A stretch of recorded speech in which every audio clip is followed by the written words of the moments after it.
Good morning and welcome to First Unitarian Church of Alton, and thank you to all of those who are viewing the service remotely.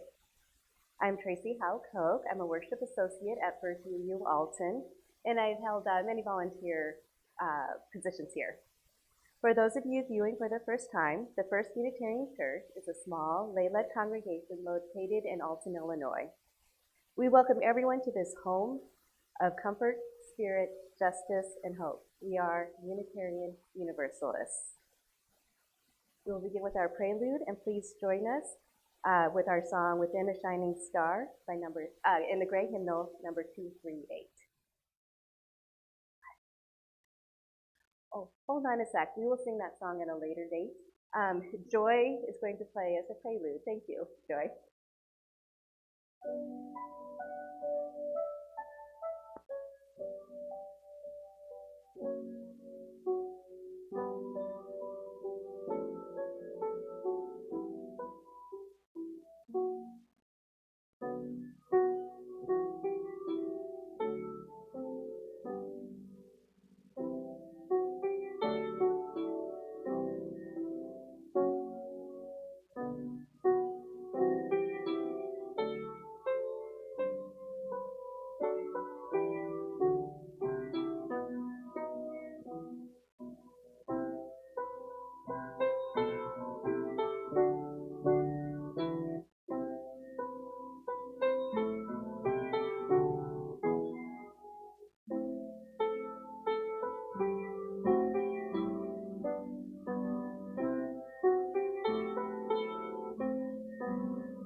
An important ritual in the Unitarian Universalist faith is the lighting of our chalice.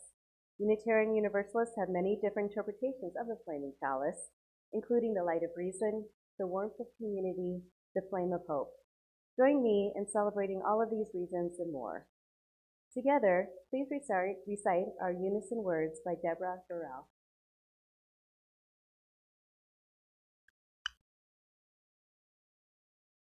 Fire consumes and casts a bright light. May our chalice flame consume our regrets for the past, our fears for the future, and our worries about today. May it light for us a path of joy and peace.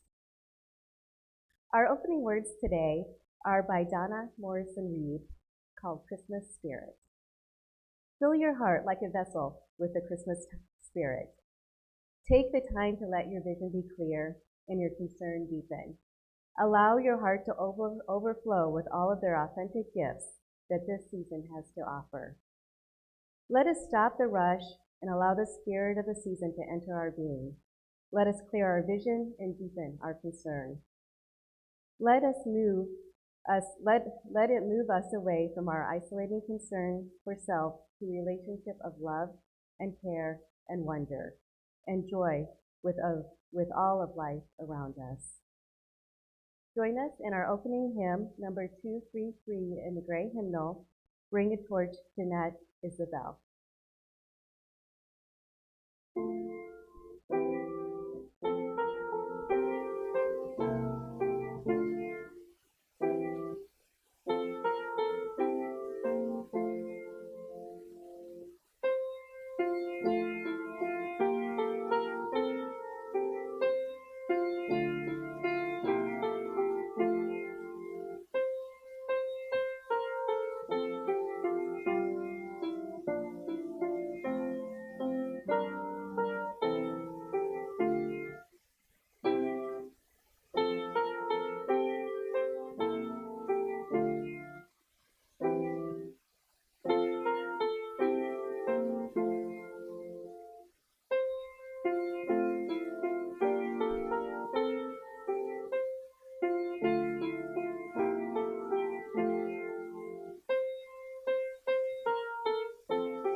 During this time, we ask our congregants to share their joys and sorrows in their hearts and out loud to each other.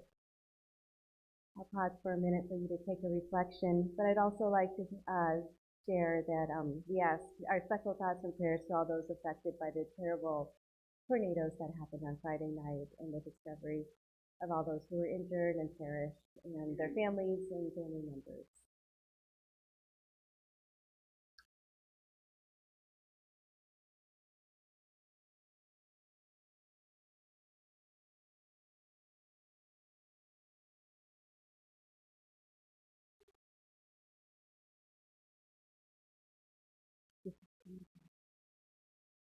Oh, this one is also in in honor and in memory of those affected by the tornadoes, especially in Edwardsville, the 6 who lost their lives, and the 45 families who escaped and were reunited. You can imagine the terrible time they're going through at the moment.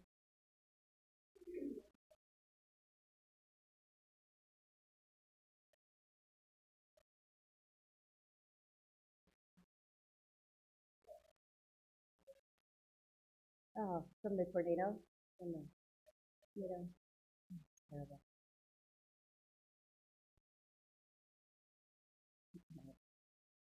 We offer the gentle reminder that this community of faith is supported only by your giving. Stewardship is more than just financial donations, but also about donating time and talent to our church.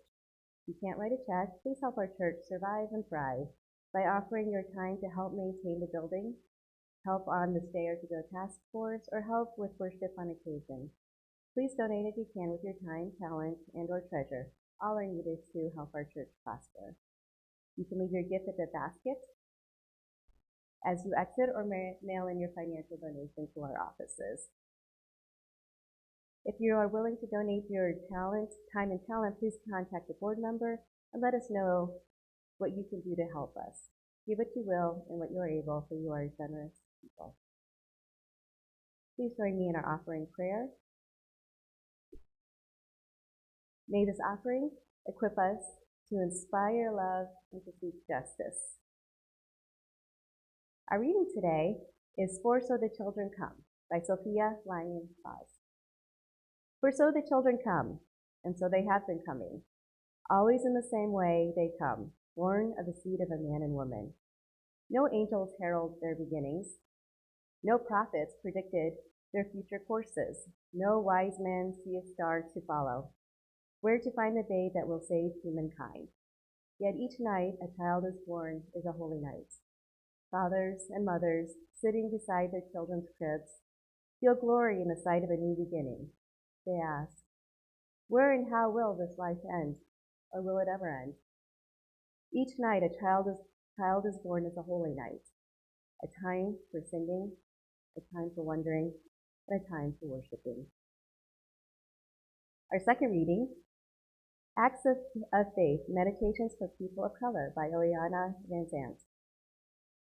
We have been trained and conditioned to give gifts on specific occasions. Occasionally, we give gifts to those who have a special meaning to us. Unfortunately, this kind of giving is more for ourselves than for the person receiving the gift. Usually, we tell ourselves, I don't have anything to give. We have been misled about gift giving. We believe gifts must always bear a price tag or be given for a particular reason. It is this kind of thinking that causes a drought in our giving supply. The real joy in giving comes from when we give what we have spontaneously, with no reason other than for the joy of giving. It is the kind of giving that opens the door for us to receive. When we give for the sake of giving, rather than out of duty, we will begin to understand. We can give our time, our energy, our thoughts. We can give a book when we're finished something we can no longer wear, or we can give a book when we finish, or something we can no longer wear or use. Pay the toll for the car behind us, or give someone we don't know a compliment. We actually have a great deal to give in many different ways. I'd now like to show a brief video that I hope you will find interesting and inspiring for the sermon.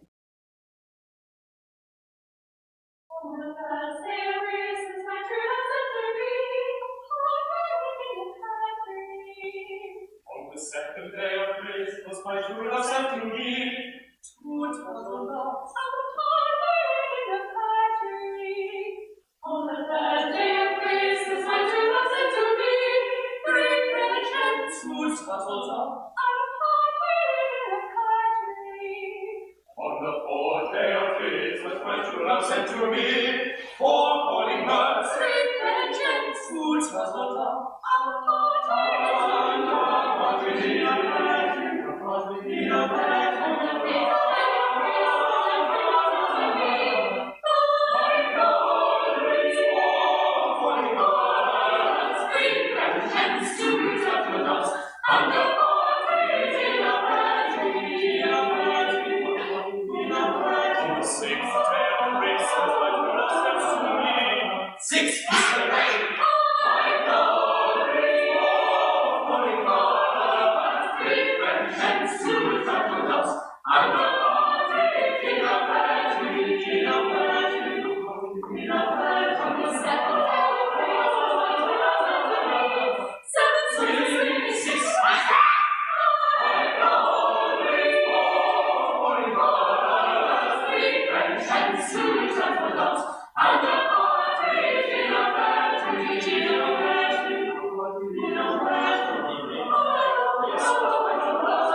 Every time I see that video, I feel a bit exhausted from all the jumping up and down. I didn't even do it, but the jumping up and down. But then when the lady comes up and she's like, I'm like, oh, she looks really happy and relaxed.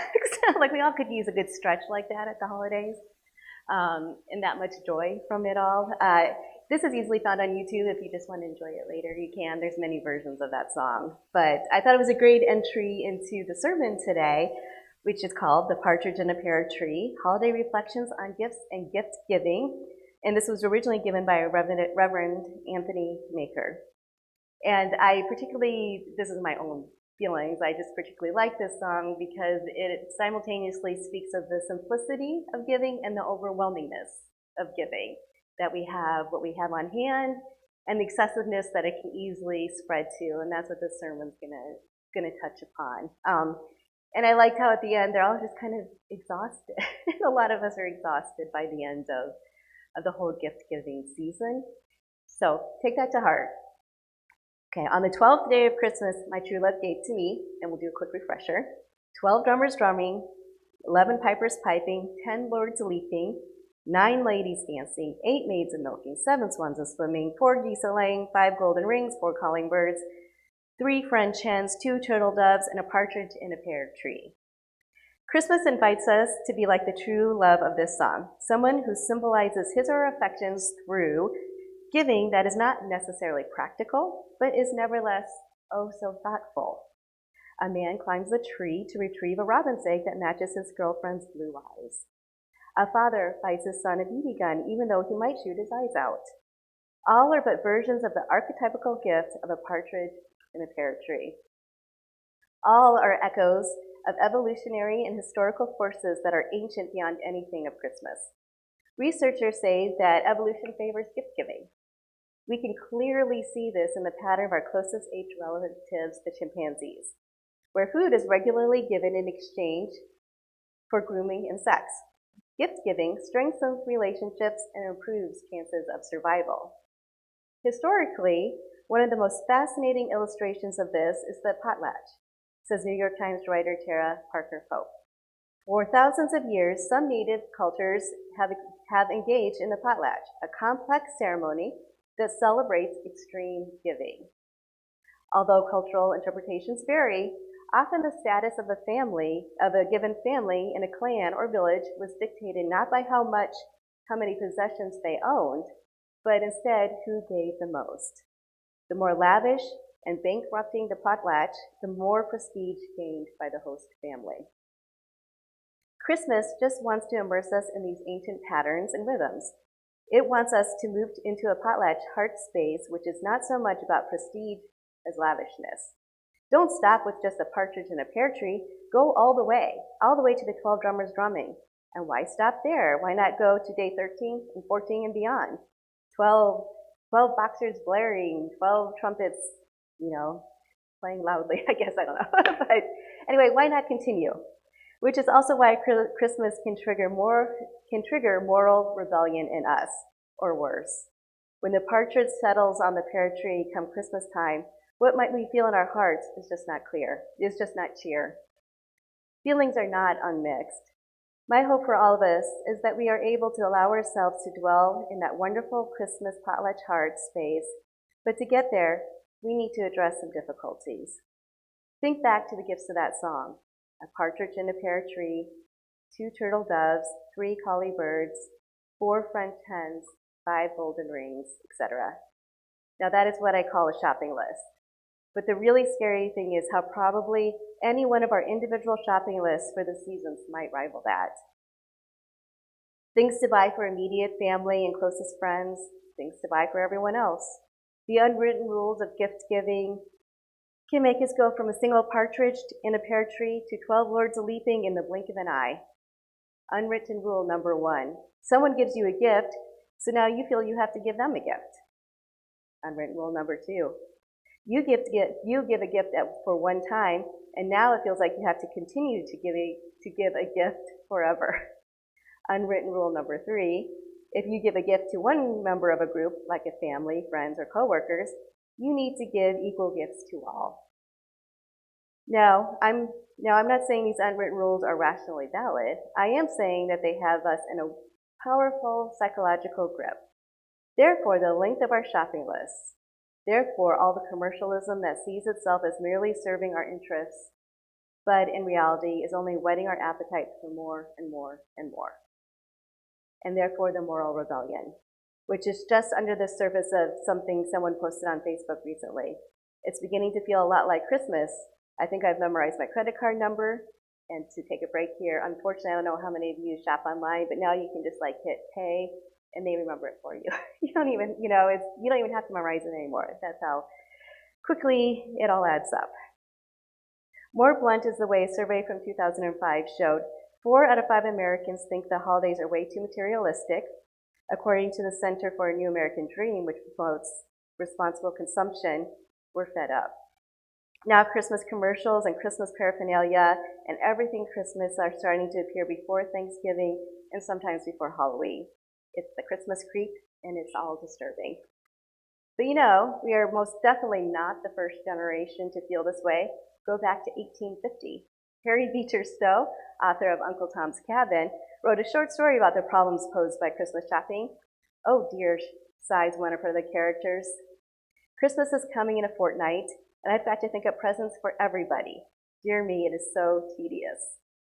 Everybody has everything that can be thought of. This character goes on to say that it is impossible to decide what presents to get people who have more than what they know what to do with now. And I don't know about you, I've had several people like that, and like they have everything, what to do? And it just seems sort of futile. Then this character does something we all do. She thinks back to Christmas past, and in comparison, Christmas presents fall short. When she was a girl, the very idea of a present was so new that a child would be perfectly delighted with a gift of even a single piece of candy. In those days, she says, presents did not fly about as they do now. Now there are worlds of money wasted at this time of year in getting things that nobody wants and nobody cares for after they've got, which is all, side note, personally self-defeating when you feel that way and sort of sucks the joy out of the Christmas time. But Harriet Beecher Stowe's voice here could be any of ours today, even though she speaks more than 150 years ago. But there is one big difference we must not pass over, which historian Stephen Nissenbaum in his book, The Battle for Christmas, is careful to point out. Nostalgia makes us look back and see something pure, when in fact, presents were flying about, just as much then as now. But when Harriet Beecher Stowe looks back, she did this in her past was not What she had in her past was not materialistic at all. The historical truth is, the very first advertisement for Christmas presents in America dates back to 1806, which is very close to the 1700s, which is just shocking to me that they were already having ads. I mean, it means that there was a time before all the commercialism and materialism. It means that when Harriet Beecher Stowe expresses moral rebellion, it's fresh. New rebellion in ours, more than 150 years later, is but a continuing echo of the crisis that people have been commenting on for years. And I don't know, sidebar again, how many of you look back to your Christmases of long ago, and I grew up in the 80s and the 90s, and it was pretty commercial then. So I'm not going to say it's all that different now, except for the timeline seems to be moving up. But I do know, like talking to my parents, my grandparents, I think it's your definition of what presents are flying about and what it really meant and the thoughtfulness of the gift. I think everybody kind of not everybody, lots of folks look on their past as more idealistic than it probably was, if you really start taking it apart. But which all this is meaning to say, consumerism has been around for a long time. And the battle for meaning for Christmas has been around for a long time. Before all the materialism and commercialism, here's what Christmas in America looks like. Much of it was determined by the economy of the time, as well as the season. In the 17th and 18th centuries, America was still very much an agricultural economy, in which good food was scarce through much of the year. Fresh vegetables were available during late summer and early fall, and the only time for fresh meat was when the weather was cold enough to ensure that the meat would not go bad. December, likely. Couple all this with the fact that December was the month when the year's supply of beer and wine was ready to drink, together with the fact that December marked the start of the season of leisure for the farmer. And bam, it is party time. You have the food, you have the drinks, and you have the time. Christmas has always had a potlatch heart. Always some kind of excess that draws moral disapproval to it, like catnip draws cat. And I really love this, what we're going to talk about next, because we tend to think of it as always being a very sacred time. And what we're going to talk about next goes into more of a historical aspect that really was a joyous time to be together. And the focus is less on a birthday and more on a celebration of being together. So in the time before all the commercialism and materialism that you had was a kind of Mardi Gras experience. It was a time to blow off steam and flout social norms. You had cross-dressing, you had public lewdness, you had role reversals of all kinds. People would choose a lord of misrule, and he and his court would act like sacred clowns, mocking social conventions and those in power. The last part is especially fascinating. Christmas, before all the presents and all the commercialism, used to be a time when the poor claimed a right to make demands on the rich. Says Stephen Nissenbaum, Christmas was a time when peasants, servants, apprentices exercised the right to demand that their wealthier neighbors and patrons treat them as they were the wealthy and powerful. They claimed the right to march to the houses of the well-to-do, enter their halls, and receive gifts of food, drink, and sometimes money. And for their part, the rich tolerated it. For one thing, when you have a mob of rowdy young men outside your door singing, "We've come here to claim our right, and if you don't open up the door, we'll lay you flat upon the floor." So it sort of means, yeah, I'll open my door. Just come and eat my food and then be on your way. But I really love this, and this is my thoughts, that it was a time where folks could live a different life briefly and kind of enter into what other folks were believing in or living. And it was a break from their probably very hard reality of just living and just surviving. I really love kind of the Mardi Gras aspect of it, because everybody needs a celebration and everybody needs a break from the really difficult times they were probably having. And really, December was that culmination of that time. Back to the sermon. And the police don't blink an eye. Well, you're simply going to comply. But the rich also knew that severe economic inequality creates terrible tension within society. And we see that today. And so some kind of safety valve is needed. Although, also sidebar, a safety valve is needed, but we'll all talk about replacing structures. So it's continued on beyond one night. Thus, the role and versions of Christmas from long ago. Out of all of this, there are three things to be said. One is me simply wondering out loud. Clearly, something happened over time to transform Christmas from the rowdy, out-of-doors, Mardi Gras craziness to the domesticated and civilized indoor gift exchange that Harriet Beecher Stowe came to know and that we know now. Something happened. But I wonder what it would be like for some of that old-style inversion of rich and poor to rear its head today. That image comes to mind is the image that comes to mind is the mansion of one of today's corporate CEOs who makes 380 times the average salary of one of his employees. At Christmas times, the employees come into Ford, banging on the door, demanding the right to march into the house and receive gifts and food and drink and money. This is just something so perversely satisfying to me in the thought of this. My thoughts that there is something satisfying in that. It's also a very dangerous thought for today. You know, unfortunately, we do see that, and sometimes it ends very terribly. And I think what made it sort of work back in the day, it was an expectation and an understanding, whereas today the divides are so great that the fear is so strong, and the justice system doesn't always reflect what needs to be reflected. That would be dangerous now, but it is something that would be interesting to see if that would ever happen. It's just that the economic divide between the super rich and the rest of us is obscene.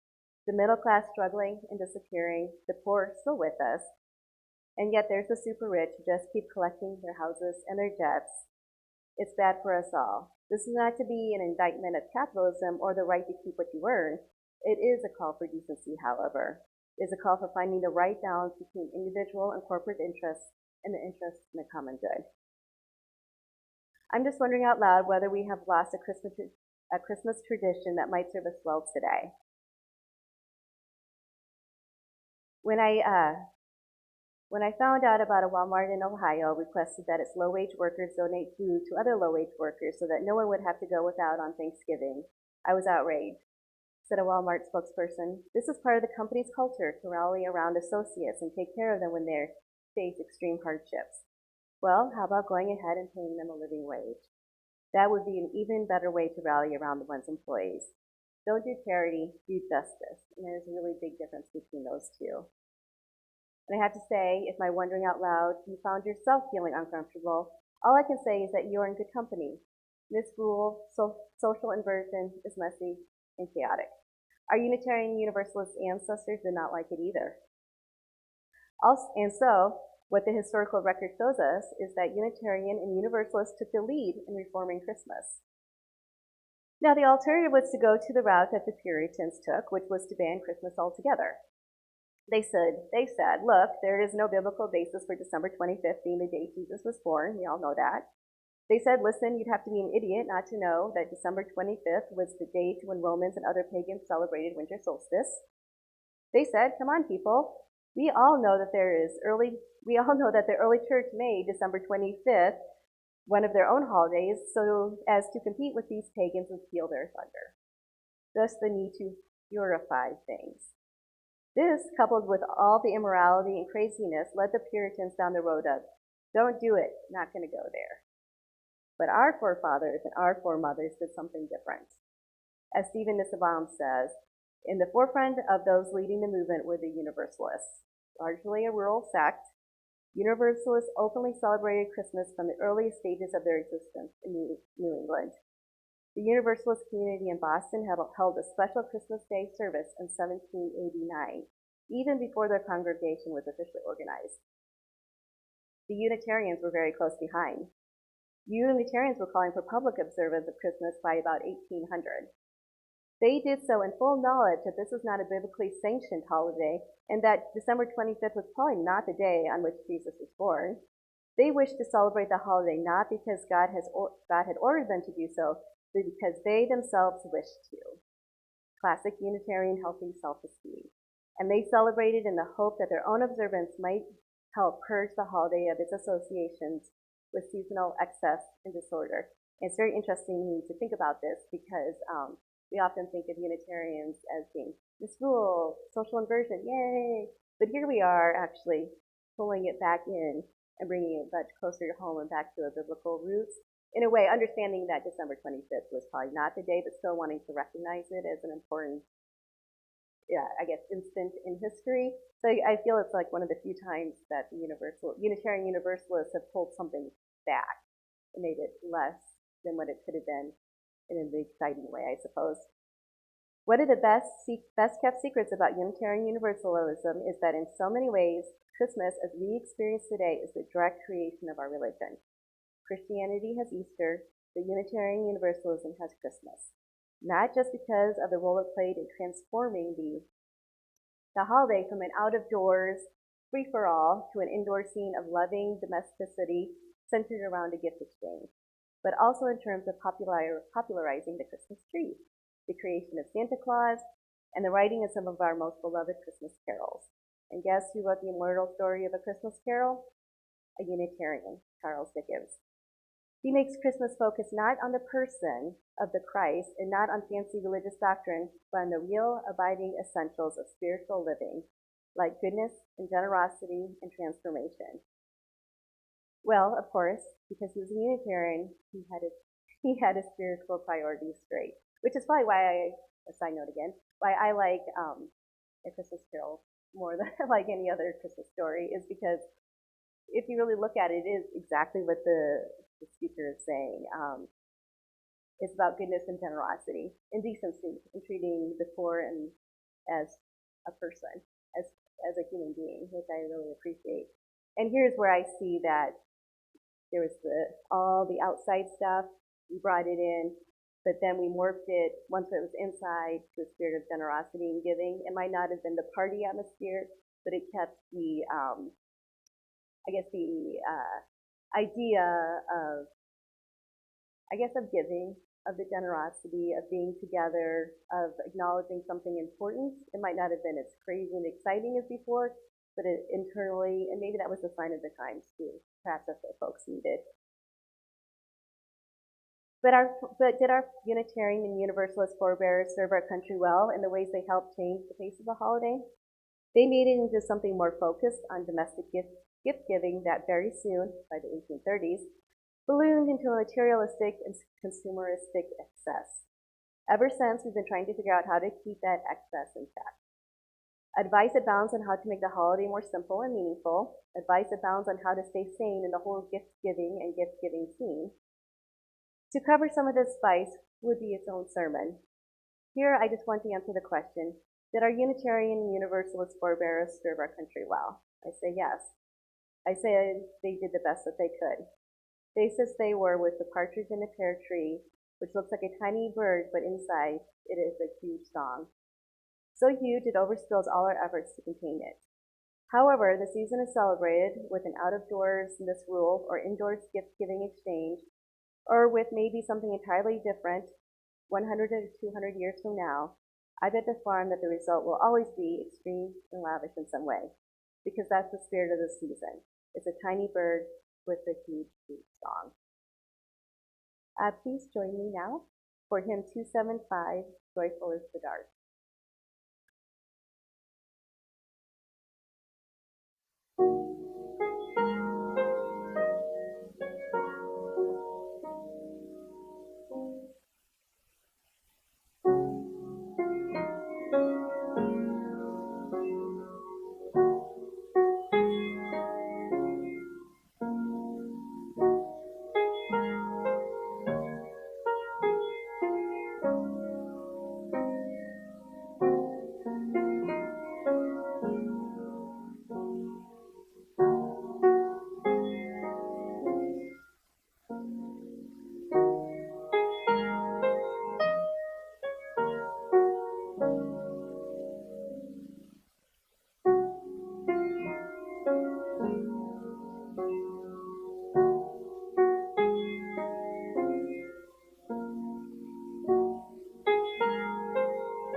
I invite you to join me in reciting a prayer as I extinguish the chalice.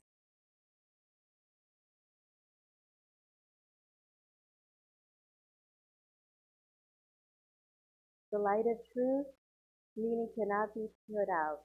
We are the keepers of the flame until we meet again. Now the work of Christmas begins, by Howard Thurman. When the song of the angels is stilled, when the star in the sky is gone, when the kings and princes are home, when the shepherds are back with their flocks, the work of Christmas begins. To find the lost, to heal the broken, to feed the hungry, to release the prisoner, to rebuild the nations, to bring peace among the people, to make music in the hearts of some of you. Oh, sorry about that, Mary. I missed that. Some announcements from Mary. Mary has a van full of personal care products that need to be unloaded. She'd be grateful if a couple of folks could help right after service to bring the items in, and it shouldn't take more than 10 minutes. The van is on Albee Street, near the entry door. Next Sunday, December 18th, we're having our personal and household care distribution. This activity normally falls on the fourth Saturday, but this year that's Christmas Day. For next Saturday, I need 2 people to volunteer to help with the distribution. You'd be here at 10:30 a.m. Distribution starts at 10:45 and goes until 12:15. Please let Mary know if you could help. This is a very valuable service we provide for the community. So if you're able, please let her know. Thank you. Now, Joyce, for Prelude.